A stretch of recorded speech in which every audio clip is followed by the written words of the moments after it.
A curse has stricken the village of Horo Horo. Their beloved princess has vanished, and without her powers a plague of giant locusts will ravage the helpless. Talk about sick. All hope rests on the village's two ninja guardians, Kid Ying and Dr. Yang. Ying is a daring young mystical ninja who often rips apart opponents while riding a psychedelic tiger. Yang, his all-powerful mentor and master of the invincible spirit transformation. Together they must overcome 10 levels of the Dragon Beast until they find the princess, or die trying. With double Warlock stages in most levels and intense 3D and 2D zones blasting savage stereo sound effects, you'll be challenged to perform dozens of attack moves and solve magical problems before advancing. And talk about enemies. There's the Carp Meister who stuns victims with poisonous fighting fish. Tanaka out, a knockout artist who wallops opponents with a bone-crushing hammer, and the Sumo Tag Teams, kings of the unbeatable Belly Buster Crunch. All powerful Shinjin items like the Fire Staff must also be captured, and if you fail to collect gold coins from defeated foes, you won't receive important clues from the Fortune Palace and Charred Cheddar Sushi Joint, or be allowed to go for broke at hidden risk areas such as the Quizzed House and horse races. But that's only the tip of the volcano, which is why your ultimate strength must come not from your might, but from your mind. And this, ladies and gentlemen, is Legend of the Mystical Ninja from Konami in February 1992, part of the Ganbare Goemon, or Mystical Ninja series. And this is a game I have tried to get into on many occasions, and I've never been able to do it. I even dug up some of the really old NES versions and tried them, and I don't know, man. They didn't work with me. But let's talk about this one instead. Super Nintendo, 1991 action-adventure game, was ported to the Game Boy Advance along with Ganbare Goemon 2, only in Japan. It was the first game in the series to have a Western release. It's also been released for the Virtual Console in Japan, Europe, Australia, New Zealand, Canada, and the United States. In North America and Europe, this game was followed by two different games for the Nintendo 64, Mystical Ninja, starring Goemon, and Goemon's Great Adventure in 1999. All as subsequent releases for the Super NES were absent of Western release. In Europe, two Game Boy versions of the Mystical Ninja were released. One was a standalone game and the other was part of the Konami Game Boy Collection Volume 3.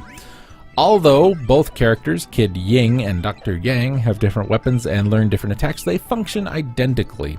Their primary short-range weapons have 3 levels and are improved in range by acquiring gray cats left by defeated enemies. Lucky cats, I think we call those. Both characters are also equipped with thrown weapons from the beginning, which decreases money as you use it, and can acquire bombs by purchasing them in stores or winning them in minigames. Each character can learn 4 judo abilities, which are functionally identical between the two characters. Level 1 judo provides an animal companion for the character, which they ride and can use to ram into enemies. Level 2 judo releases an attack that can damage all enemies on screen. Level 3 gives you the ability to fly. Level 4 unleashes a powerful repetitive attack. Most stages, known as Warlock Zones, are separated into 2 sections. The first is centered on town exploration, where you gather information, buy items, learn special judo attacks, play minigames, earn money, etc. And one of the most notable minigames available is a recreation of the first level in Gradius, but also includes games such as air hockey, trivia, dice games, and even a lottery. The second section of each stage is a platformer section where players fight through minor enemies until they reach the end and defeat a boss. In 2-player mode, the characters can work together by having one ride the other piggyback style. The character riding controls the attacks, while the character being ridden controls the movement and jumping. This can simplify areas with large or awkward jumps, as it only requires one player to land successfully. After each stage is completed, a small scene occurs, furthering the mostly simple and light-hearted plot, and the next stage is revealed. Speaking of plot, the plot is minimal, as is with most action platformer games, for revealing future stages. In the game, we play Goemon and Ibisumaru, and after noticing some odd occurrences in their hometown of Oedo, involving a ghost woman at a local temple and ghost animals that come to the temple at night, the two decide to investigate. After defeating the ghost woman, she reveals herself to be Kurobe, a ninja cat, explaining that he was looking for strong people to help her. Pronouns.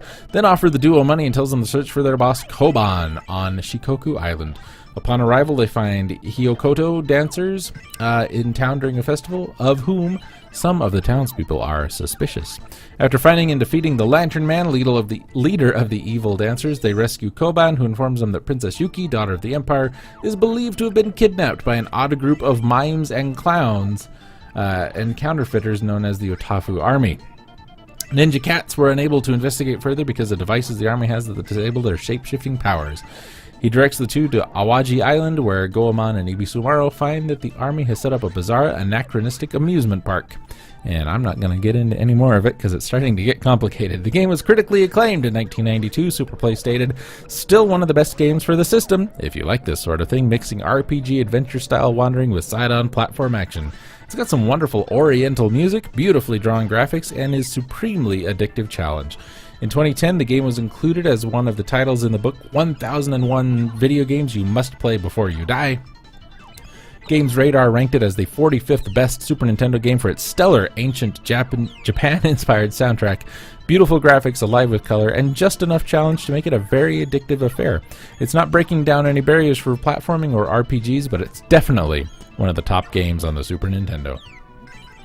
3 direct sequels were released, and yeah, there it is, and there you go. It's fun. I couldn't get into it, and I don't know. Maybe I'll revisit it again someday. Who knows? What do you think?